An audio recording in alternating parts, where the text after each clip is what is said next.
and they're on the early edge of the adoption cycle there. But Safari is ready. The reason why you're not seeing 100% here is that what we did is we can actually see the browser versions, and some are older than others.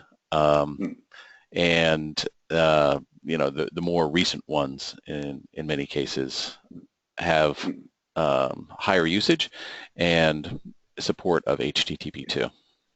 Yeah, so it's not completely fair to only look at the browser and browser name when looking at HTTP2, but like you say, the version of both the browser and also the operating system, especially for Android, has a huge role to play. And looking at these charts, we can sort of divide the browser into two: those who support HTTP2 and those who don't. And then there are something in between, especially Chrome on mobile and the Samsung browser. Samsung browser is sort of a generic term for browsers made by Samsung, obviously, and put on their Android devices. And Samsung browser supported HTTP2 starting in version 4, I believe, which means there are still quite a few older browsers out there than version 4 of the Samsung browser. Similar with the Chrome on mobile. Chrome started to support HTTP2 in version, was it 46? I think it was 46. But still, there are older Androids that still can install that browser, and run that browser. So that's parts of the explanation. Right. Okay. Moving on to another technical item here is the support of the new HTML elements tags. I'm not sure which of those are the image source set and the picture elements. These are tools that are used for creating responsive images. John, you want to explain the concept of responsive images? Yeah. So image source set is an attribute put on the image tag, and picture is a completely new element. And the main purpose of these is to let the browser decide which physical size and even format of the image is best for the current browsing context, based on the size of the browser window, basically. Yeah, we collected this this data, figuring out what's the status out there today. Which browser supports responsive images, the new syntax for responsive images. And it's more or less the same situation as the previous slide. Either the browser supports it or it doesn't. Yeah, typically the UC browser, which is a proxy browser, doesn't support responsive images at all. Neither the Android WebKit browser, which is the sort of the stock browser on Android, not the Google Chrome one. So yeah, and I believe they stopped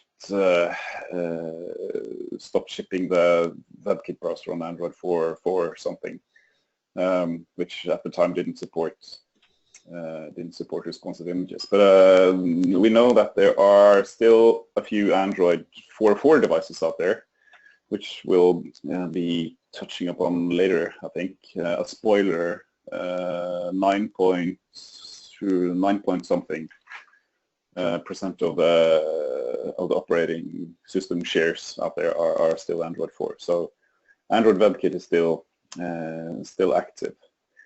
But yeah, still, even if support is overall good for responsive images, it doesn't help much if you don't have good pictures to put in the source sets or put in the picture elements. You have to give the browser something to choose from, and the quality of those images has to be good too, and you have to pick your breakpoints and so on. So it's not easy to implement picture element and source set, unfortunately.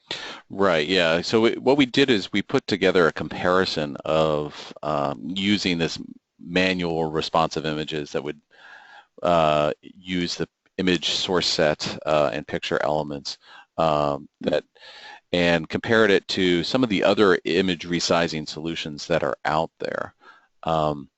And there's a huge disparity in the amount of labor it takes to put this sort of thing together. John, do you want to talk a little bit about some of the productivity and process issues that are involved in these? Yeah, sure. So this shows sort of a generalization of different ways of implementing responsive images, where the first one would be the top one is a manual approach where you manually pick your breakpoints, the different sizes of the sizes and formats of the image you need. So maybe you'll pick for a given image, you'll pick 4 or 5 different sizes, depending on what kind of mobile devices you see on your page, and you're sort of taking a bet that this will do the trick. Then of course you upload these files to your web server, and on your website, in the HTML on your website, you'll have to rewrite the markup to support or at least start using source set and maybe even the picture element. And you would have to add some picture or polyfills and JavaScript maybe to support browsers that are not supporting responsive images yet. Mm-hmm. And then you'll get it working, of course, but chances are that you will serve unoptimized or not ideal images to all devices because you have picked the breakpoints or the sizes of images on beforehand. And of course, as the browsing or device landscape keep changing, you may also need to go back and update the different sizes if a new device comes out with a completely different screen size or resolution. You'll have to redo it all. So that's really not a recommended solution, not an ideal solution. It's difficult to maintain and hard to make it work flawlessly. Especially if you're talking about an e-commerce site, for example, that has thousands and thousands of images. That's there's a lot of work involved in doing something like that. Yeah, of course. And then there are a number of online resizers, to put it that way, you can start using, where you have to first register an account online and then sort of set up your account. While doing that, you're sort of relying on the cloud to resize and optimize your images. In many cases, you have to upload your images first, and then sort of the service or the cloud will then batch process them maybe. So you have to know which images you're publishing and then upload them before you can start using them. In many cases, also you have to install a library on your own web server provided by the cloud service. Either some sort of SDK, PHP or Node or whatever you're using, and this library will then pick the most appropriate size and format of the image based on the vendor's magic. And even in those cases, you might have to include proprietary JavaScript from that vendor to make the libraries work with or produce responsive images. And the outcome of that will be that the images are probably optimized. In most likely, they're optimized according to the correct screen size and device capabilities and so on. But you would still require this JavaScript library to be downloaded to your users' browsers, which will generate an extra HTTP request and also execution time on inside the browser.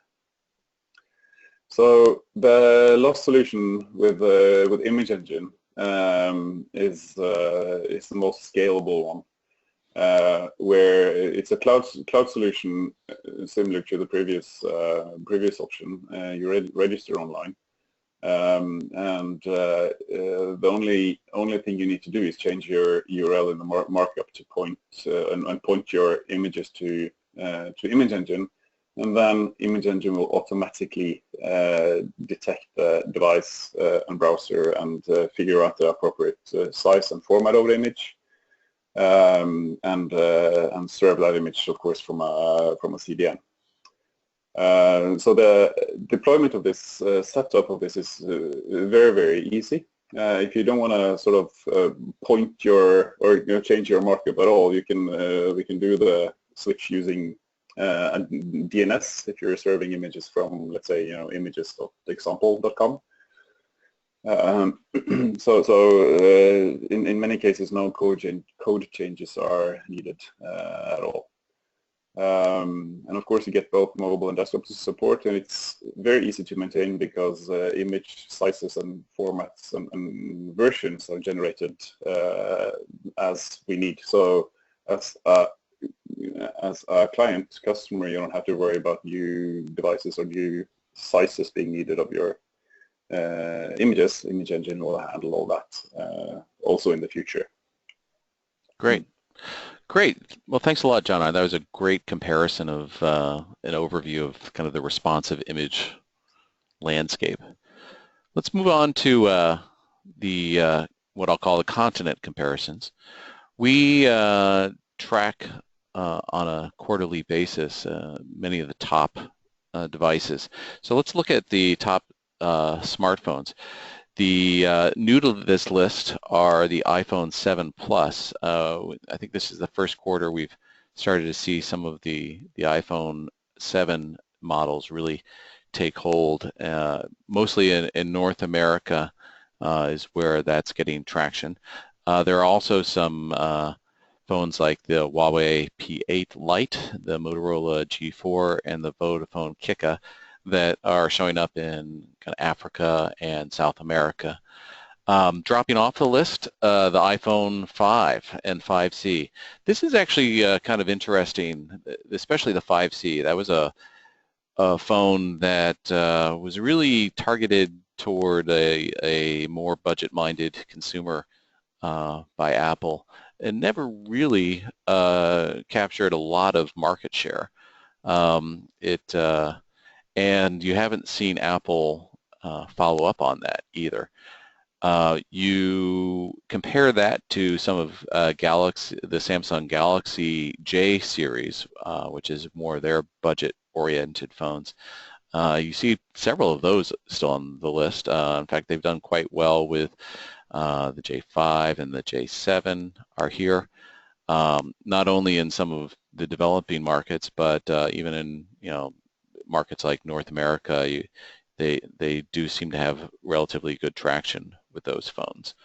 So it's an interesting time here for, as we were talking about with Samsung and iPhone, the amount of market share that might be up for grabs, and the strategy for hanging on to that, whether it's with budget phones or a flagship phone like the S8.